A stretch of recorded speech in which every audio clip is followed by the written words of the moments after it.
السلام علیکم، میں ہوں اسد اللہ اسدی اور آپ دیکھ رہے ہیں اسدی وائس آور۔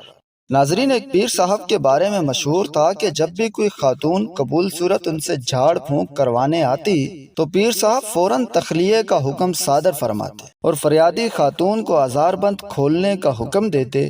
خاتون تعمیل ارشاد کر دیتی تو پیر صاحب کی پانچوں گھی میں ہوتی۔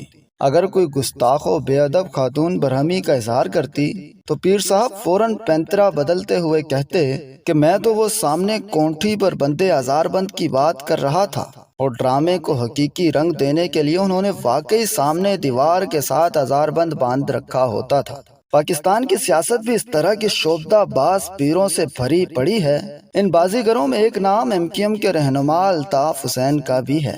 ظاہری طور پر کنوارے لیڈر کی اصلی زندگی کا دامن بے شمار بے بس حسیناؤں کی عزتوں کے خون سے داغدار ہے۔ الطاف حسین آج کل لندن میں خود ساختہ جلا وطنی کی زندگی بسر کر رہے ہیں، لیکن جب ان کے قدم کراچی کی سرزمین پر اٹھا کرتے تھے تو لاتعداد لڑکیوں کے دل دہل جایا کرتے تھے۔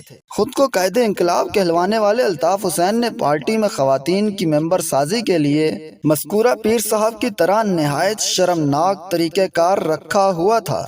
MQM کے خاتون کارکن نے قائد انقلاب کے بارے میں انکشاف کیا کہ جس لڑکی کو MQM میں داخل کیا جانا ہوتا تھا اسے 9-0 میں الطاف حسین کے سامنے پیش کیا جاتا اور اس سے قائد کی وفاداری کا حلف اٹھوایا جاتا اور پھر پوچھا جاتا کہ تم قائد کے لیے کیا کر سکتی ہو۔ نوارد کارکن جوش میں کہتی کہ میں جان بھی قربان کر سکتی ہوں، تو الطاف حسین کہتے کہ اچھا پھر قمیض اتارو۔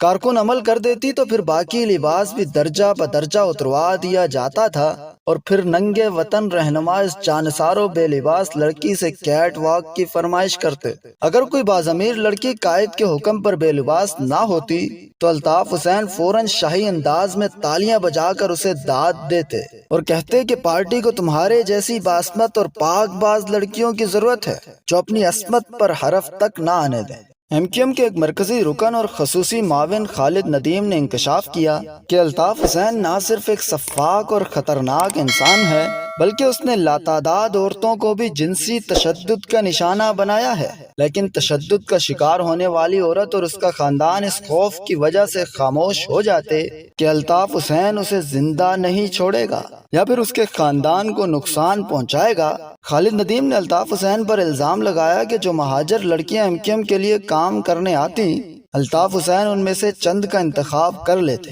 اور جب وہ کسی ایک لڑکی کے لیے اپنے مسلح ساتھیوں کو اشارہ کرتے تو اسی وقت اس بدنصیب لڑکی کو وہ مسلح افراد الطاف حسین کی خدمت میں پیش کر دیتے تھے۔ خالد ندیم نے دعویٰ کیا کہ وہ الطاف حسین کے ذاتی ملازم کی حیثیت سے بھی ان کے قریب رہا ہے۔ الطاف حسین اس کے ذریعے لڑکیوں کو بلاتے اور ان کے ساتھ غلط کام کرتے۔ الطاف حسین حسن و فن کے دلدادہ ہیں اور کسی کو پروموٹ کرنے کے میدان میں بھی ثانی نہیں رکھتے۔ جس حسینہ سے خوش ہو جائیں اسے راتوں رات ملک کی معروف اداکاروں، ماڈلز یا گلوکاروں کی فہرست میں شامل کر دیا جاتا ہے۔